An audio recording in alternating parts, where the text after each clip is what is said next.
சித்திரை மாசம் வந்தா மதுரையில கள்ளழகர் ஆத்துல இறங்குவார்.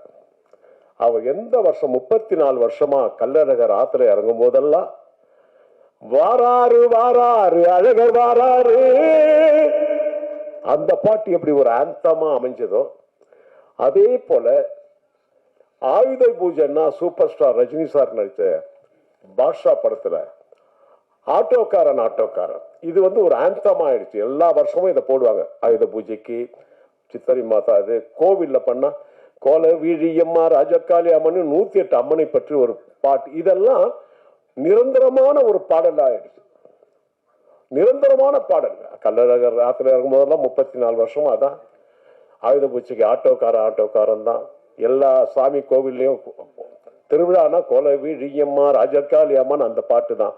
அது போல ஆதிசிவன் அடிச்ச பறையடா அந்த பாட்டும் எங்கெங்கே பறை இசை குழுவினர்கள் ப்ரோக்ராம் நடத்துறாங்களோ அங்கெல்லாம் என் பாட்டு என் இசை கேட்க வேண்டும் என்று அதை ஒரு ஆந்தமா நான் பண்ணியிருக்கேன். தனது இசையில் மக்களுடன் மக்களான பாடல் குறித்து திரைப்பட நிகழ்ச்சியில் பெருமையுடன் பாடல்களை பகிர்ந்த இசையமைப்பாளர் தேவா.